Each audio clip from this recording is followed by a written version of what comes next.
bonjour à toutes et à tous et merci d'être avec nous pour cette rencontre avec Nicoletta à l'occasion de la sortie du livre Soul Sister aux éditions du Cherche Midi. Bonjour Nicoletta. Bonjour. Merci infiniment d'être avec nous aujourd'hui. Dans ce beau livre, vous nous racontez votre vie, votre enfance, vos débuts, les rencontres qui ont fait de vous la chanteuse que l'on connaît. C'est un livre de souvenirs. Vous qui êtes la chanteuse que l'on connaît, mais qui aimiez beaucoup le dessin. Quand vous étiez plus jeune, et ça je ne le savais pas, et dans ce festival où on invite également des dessinateurs, ça m'a interpellée, ce goût pour le dessin que vous aviez. Au départ, c'était mon rêve de jeune fille, je voulais être dessinatrice, et quand je me suis fait recaler en troisième, moi je ne faisais plus rien au collège, j'arrivais en troisième, j'étais déjà en vacances, donc je devais redoubler, j'ai dit à ma grand-mère qui m'élevait, oh non, non, non, on va faire autre chose, il faut trouver... J'ai failli rentrer chez un architecte, mais quand tu es un jeune apprenti dans un truc d'architecture, tu fais des traits, hein, tu finis les plans de l'architecte. C'est pas tout à fait ça que je voulais faire. Moi, je voulais la mode, habiller les femmes en poupée Barbie. C'est bien résumé. Je voulais faire des jolies robes, des tas de choses. Donc, ma grand-mère et mon juge de tutelle m'ont trouvé une issue formidable. Je me suis retrouvée à Lyon, dans un foyer de jeunes filles, et j'ai pu étudier à l'école textile de Lyon, dans la section dessinateurs, pour apprendre les harmonies de couleurs, bien sûr, l'histoire du tissu, et surtout aussi la chimie organique pour le collodion, la rhodiacéta, parce qu'on commençait en 60 à travailler sur les textiles à base de nylon, etc. C'était très intéressant. Mais surtout, j'ai appris à dessiner, parce qu'il y avait des cours de matière, enfin de choses, de figures mortes, de dessin, en dehors de la technique. Et je travaillais une fois par semaine dans un atelier professionnel, et c'était magnifique, mais je suis restée 1 an parce que bon, je fuguais pour aller danser le rock'n'roll avec mes copains étudiants de droit, tous ces petits Lyonnais qui étaient un peu farfelus, mais c'était ma jeunesse et j'aimais la musique, mais je voulais vraiment être stylée. Je faisais une fois par semaine les cours des Beaux-Arts en auditeur libre. J'ai suivi les mêmes cours que Gainsbourg, c'est-à-dire l'académie, l'étude du nu, pour comprendre les proportions du corps humain. Et puis surtout, c'est 7 fois notre tête, c'est la proportion d'un être humain. Mais dans la mode, c'est 10 fois. On étire les modèles pour rendre les vêtements plus gracieux et plus spacieux et plus jolis. Mais bon, j'ai loupé le truc. Je suis montée à Paris quand j'ai été émancipée à 18 ans. Je suis devenue une grande fille avant tout le monde. Je suis partie à Paris pour faire quelques saisons dans ma région pour servir des pizzas, des fondus, ça se fait beaucoup en Haute-Savoie. Je suis montée à Paris parce que j'avais des relations de copains parisiens, et je suis descendue au Flore. Et je dis tout ça. Après, le reste, on le lit dans mon livre. Ça s'enchaîne. Et je ne suis pas devenue dessinatrice, j'ai loupé le coche, parce que les fonditures, c'est cher. Et il fallait que je vive de mes petits déjeuners, de mes petits boulots. Et après, bon, je travaillais la nuit. J'ai fait DJ, j'ai fait vestiaire, j'ai fait pas mal de petits boulots, et j'habitais à Saint-Germain-des-Prés. J'adorais, c'est une époque merveilleuse. Et on va parler de tout ça et de toutes les rencontres, parce que j'insistais sur le mot en introduction, parce que c'est quelque chose qui est extrêmement important dans votre livre, et on sent comment toutes ces rencontres vous ont permis d'avancer, et toutes ces formidables rencontres. Mais on parlait de dessin, de peinture. J'ai appris aussi en lisant ce livre que quand vous aviez 17 ans, vous alliez jouer de l'harmonica sur la tombe de Van Gogh et de son frère Théo. Tout à fait, je jouais au Win the Sense, un petit gospel quand même. Hein. Je pique un peu de lierre parce que leurs 2 tombes sont réunies par un plateau de lierre. Le lierre, c'est le symbole de la fidélité. Je l'ai mis dans mes livres. Parce que la dernière école que j'ai faite pendant 1 an, c'était Château de Brécourt, en Seine-et-Oise, où j'ai appris je devais être secrétaire. Une maison pilote, avec rapidité, on apprenait à travailler très vite pour apprendre la sténo, la sténodactylo, etc. Bon, je ne suis jamais servi. Hein. Et voilà. Mais c'est des beaux souvenirs parce qu'on faisait des promenades et j'allais au Vers-sur-Oise et j'adore la peinture. Et très tôt, j'ai mis mon nez dans l'histoire de la peinture. Il y a tellement d'ouvrages merveilleux où on peut connaître toutes les biographies de tous les peintres et suivre le mouvement de la peinture, de l'art académique jusqu'à nos jours. Et c'est passionnant, quoi. C'est vraiment passionnant. Moi, j'aime autant Nicolas Poussin que Michelangelo, que Raphaël, que Picasso, que Kandinsky, etc. Et bien d'autres. Je suis très large d'esprit sur le plan pictural. J'aime beaucoup la peinture. Ça me cause, ça me parle. Et arrive cette chanson Et c'est marrant puisque le réalisateur donc, de ces vidéos venait juste avant cette rencontre pour vous dire à quel point cette chanson avait bercé son enfance. Et je pense que c'est le cas de beaucoup de monde qui nous regarde. Cette chanson Mamie Blue qui a été extrêmement importante dans votre carrière, alors qu'au début, vous ne vouliez pas la Non, moi je chanter. n'aimais pas le texte. Parce que Ouais. comme j'ai perdu ma mère, j'ai connu son décès par un télégramme, j'ai été très choquée. Parce que je me suis sentie très coupable de ne pas être près d'elle quand c'est arrivé. Et j'ai quand même vécu des choses difficiles avec la mort de ma mère. Donc, j'aimais pas le texte. Parce que je suis un peu pudique, l'air de rien. Et bon, quand même, raconter, dès que j'ai franchi la frontière, je suis frontalière, le vent soufflait plus fort qu'hier, quand j'étais près de toi, ma mère, c'est cela. J'ai dit, moi, je veux bien faire la chanson, mais vous me changez le texte. Et ils n'ont jamais voulu. Et ils ont peut-être eu raison. Ouais. Sauf qu'il y a un quiproquo extraordinaire.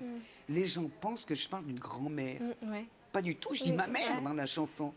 Mais comme Mamie Blue est un terme, mamie, Ouais. c'est ma mémé. Donc c'est la façon moderne de dire mémé.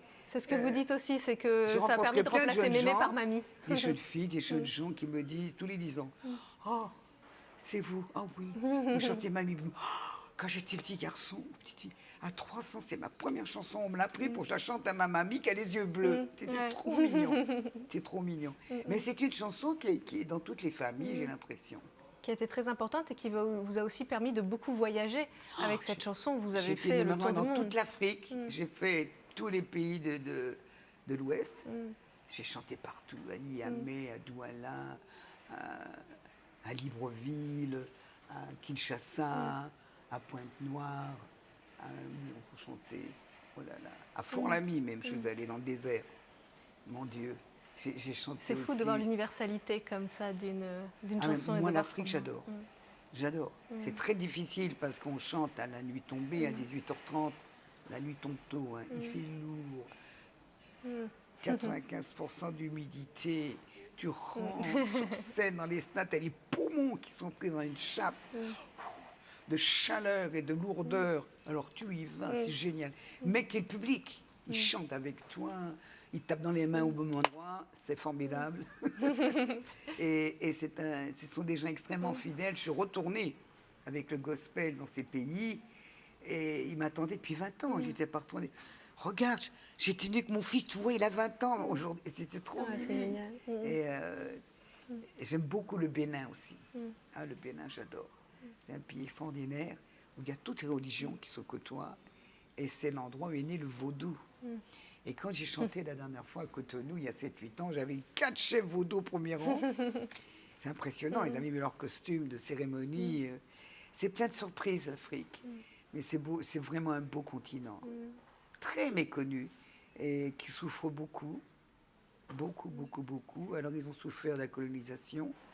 Ils commencent à être un peu des pays en émergence, mais, là, ils ont les Chinois qui débarquent. Notre aventure. Oui. Et une autre personne pour qui Mamie Blue a été extrêmement importante comme chanson, c'est Joe Star. Oh, ben, je ça, c'est Mamie Blue, il l'a repris. Ben oui, c'est mais pour ça que je dis ça.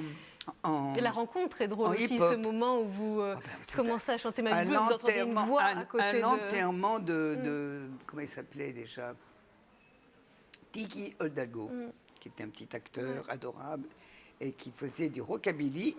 Et à la sortie de la messe, on était plein de copains, il y avait Joe et plein d'autres. Ouais, ce soir, on va accompagner Tiki, on va faire de la musique, tu viens. Donc je suis allée.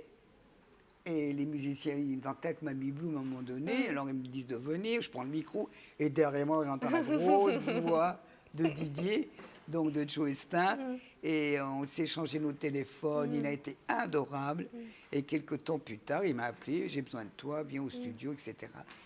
Il avait créé une nouvelle façon de chanter Mamie Blue.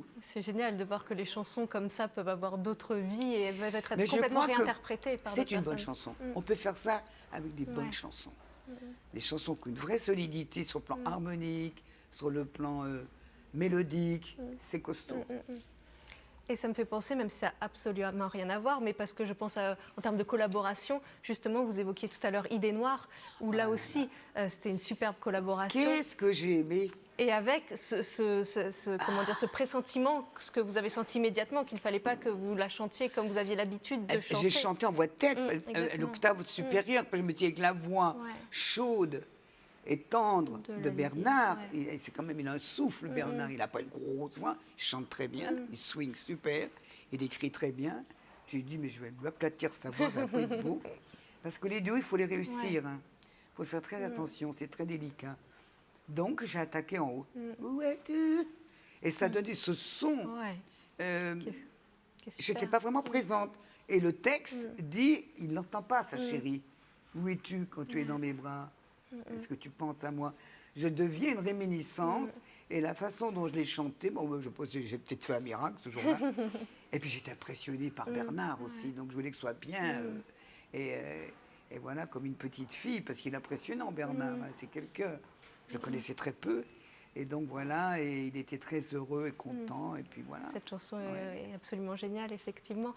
Et quand vous disiez, pour ce livre, où il y a énormément, je le répète, de très belles photos, de petits mots, vous dites, j'ai ouvert tous les tiroirs. J'imagine qu'il y a aussi des choses qui étaient peut-être pas oubliées, mais qui étaient ça m'a fait du bien. Oui, j'imagine, de reconvoquer tout ça. Qu'est-ce que ça a provoqué ce petit voyage en arrière, ça m'a fait du bien. Ça m'a fait beaucoup de bien. Et j'ai travaillé avec une mémoire automatique. C'est-à-dire, je n'ai pas réfléchi. Je triais les photos. Bon, ça me rappelait l'instant de la rencontre ou du moment où on avait travaillé ensemble avec la personne dont chaque chapitre... Bon, j'ai été aidée par la fille qui s'occupe de la série à l'édition, Madame Alonso, qui est superbe. Elle m'a copié tous les chapitres, on fera ça, le début, ça. Et après, grâce aux photos que j'ai amenées, on a pu faire la narration. Et c'était vraiment très agréable de travailler comme ça, vraiment. Parce que moi-même, je me suis rendu compte que j'étais une privilégiée, que j'ai eu une vie folle, merveilleuse, que j'ai fait presque le tour du monde, que j'ai rencontré des gens extraordinaires dans le vrai sens du terme, que je me suis nourrie du talent des autres, que la vie a été généreuse avec moi. J'ai eu un début de vie difficile, mais on m'a récompensée. Vous voyez? Et moi je pratique le Yiking, qui est une philosophie chinoise, qui est un livre qui a 3000 ans, et on travaille avec des pièces de monnaie, et c'est comme un art divinatoire, mais un peu astrologie. Et là, on pratique le Yang et le Yin. Et les Chinois, ils ont l'art de transposer les choses négatives en positives. Et je me dis, et la vie, c'est ça, tu as une partie négative, une partie positive. Mais en ce qui concerne le métier que je fais, c'est quand même un métier, il faut s'appliquer, il faut l'apprendre, il faut le faire bien. Nous sommes des privilégiés. Et en faisant ce livre, je m'en suis rendu compte. Et le privilège, c'est d'avoir un public.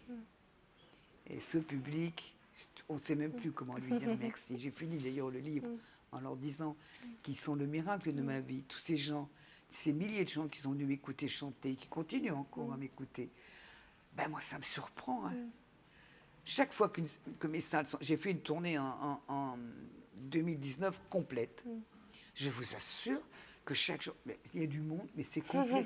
Ah bon? Ça me surprend. Parce que c'est pas obligatoire. Et tu te dis, cette fidélité des gens, comment leur dire merci? Alors ce livre, c'est un peu un remerciement que je leur devais. Et comme vous dites, c'était très agréable de vous replonger vous-même dans ces souvenirs, et c'est un grand plaisir aussi en tant que lectrice, en tant que lecteur, de se plonger avec vous dans ces souvenirs. Merci infiniment, Nicoletta. Mais c'est moi qui vous remercie. Soul Sister. J'ai encore fait le retour à l'envers. Soul Sister, c'est donc édité aux éditions Mais bravo, du je vois que Cherche vous Midi. l'avez Merci vraiment infiniment. lu. C'est bien. C'est la moindre des choses. C'est bien. Merci beaucoup. Bravo. Au revoir. Au revoir. Et merci.